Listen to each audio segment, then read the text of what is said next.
with Dynamics 365 for operations, and we're incredibly proud of the number of customers we've got live and how well they're doing.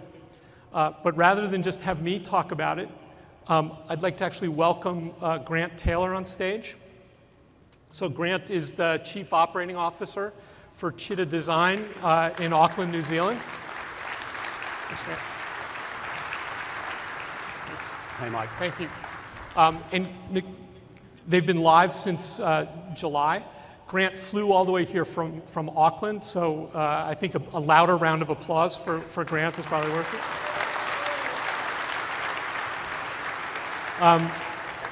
We talked a little bit about your flight, and I know yours was a little bumpy this time. Bumpy flight, I can tell you. It's an incredibly long flight, so the commitment to be here is really appreciated. I took that flight with my family a few years ago. We left from Canada. My 18-year-old son at the time was very, very happy that on international flights, the country you left from defines the drinking age in the air. So as far as I know, he drank from Vancouver to Auckland. And my daughter, we left the day before her 16th birthday, crossed the international date line, and landed after her 16th birthday. So instead of being the parents that took our kids to Australia and New Zealand, we were the ones that screwed up her 16th birthday. So I understand how big a deal the flight is. Thank you for making that. Why don't you tell us a little bit about Citta, and then... Thank you. So we're a homeware furniture retailer based out in New Zealand. We have our own design team. We manufacture, sell, and design our own products. We only just started retailing 3 years ago, and we have a really big wholesale business, which is kind of like our bread and butter. Retailing's become really important to us, and we've opened a flagship store recently, which is going really well. We have about 1,600 wholesale customers around the world, and our biggest customer actually is in South Korea. So we feel like we're kind of global. You can see we've got other countries there, including America, but online is a real growing business for us, and our online presence is something that we're quite proud of, and is something that is really starting to take off. So we kind of come in at the high end of the market, and we make beautiful furniture and beautiful homewares for people's homes to enjoy. That's great, thanks. So our project was definitely very agile. We prototyped and refined. We worked really closely with our partner. It took 70 days to develop, and it took a few more to test and go live. We're using everything except WMS, and we moved from infrastructure as a service.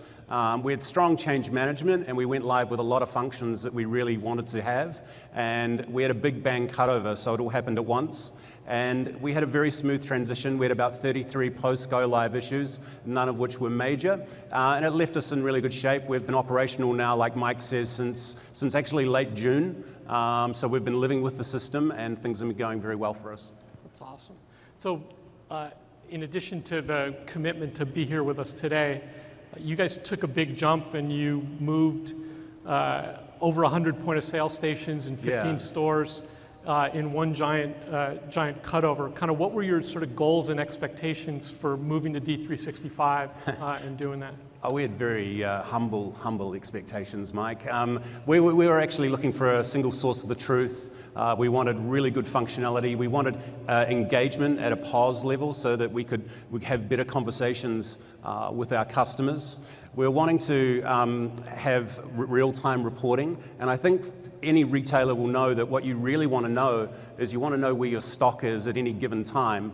And with that single version of the truth, and with real-time product information and inventory management and control, we were able to get a really good handle on our stock, and we've been pretty happy with the way that's kind of put us and left us in reasonable shape at the moment. That's awesome. So you've been live for almost a year. How do you guys feel like you've done against the expectations you went into the project? Yeah, it's fair to say it's exceeded those expectations.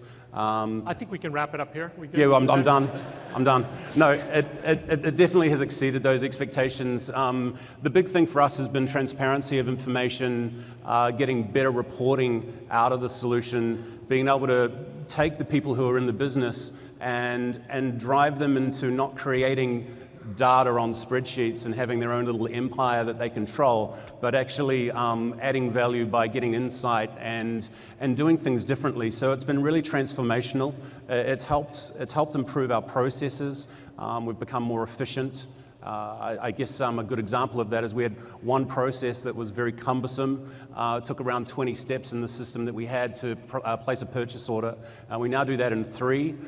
We've got reports and things that used to take hours to create these reports manually, and they now happen at the push of a button, and that's made us more efficient. But not just efficient, it's meant that we've been able to look at that data and buy more accurately and plan more accurately, which ultimately makes us more profitable as a business and gives us a really good advantage. So we're starting to see some of those real benefits now, which is fantastic. Awesome.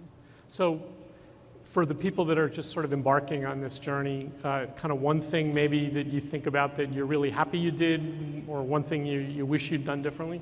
The thing I'm really happy we did was listen to our partner and be consulted on and be system-led. So we let the system, we changed our processes basically. So we didn't stick to what we knew. We actually were open to being agile and transforming our processes. So I think the key thing is working with a partner who has that knowledge and capability to do so, and we certainly had that with our partner. The thing that I wish I'd done differently, it would be to go live with offline capability at point of sale.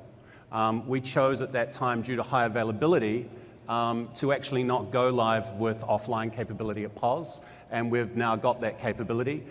We did that in our second phase of enhancements, and that capability was something that has allowed us to be more flexible, to work with Azure when we have outages and things like that for upgrades.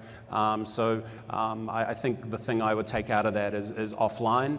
I also think that project fatigue is a real thing for us when we do projects, and we take the best people out of the business to work on those projects with us. And I think a lesson learnt from that is that you really want to get those people back into the business to work on the business, not work on your projects. So for us, this whole thing taking 70, 90 days is a real breakthrough, because this isn't a project that lasted 2 years. This is a project that took place over 3 months. So I think that's really important.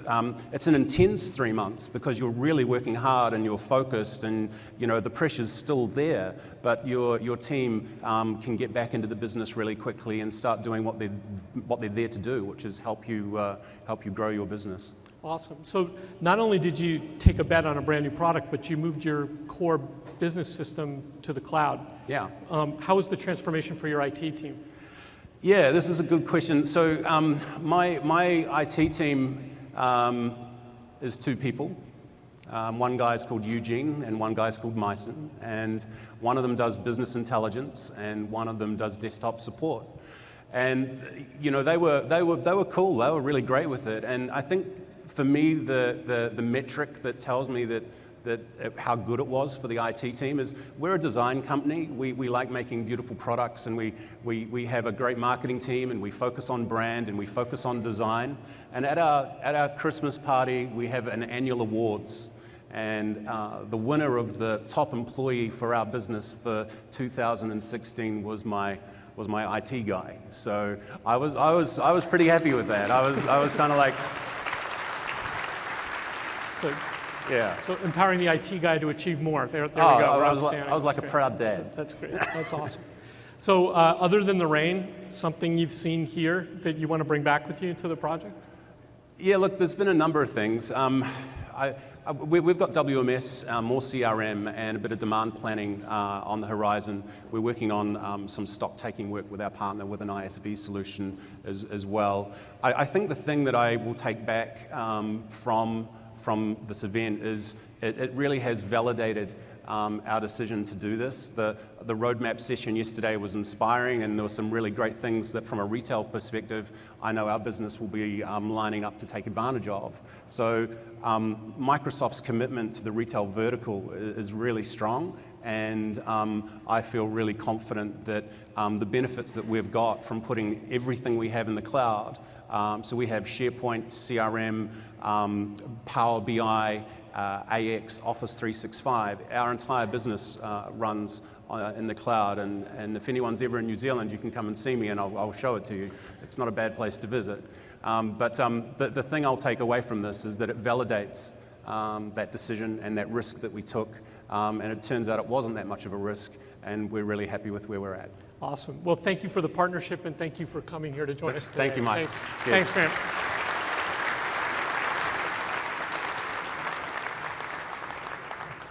Okay, so I want to talk about one more thing.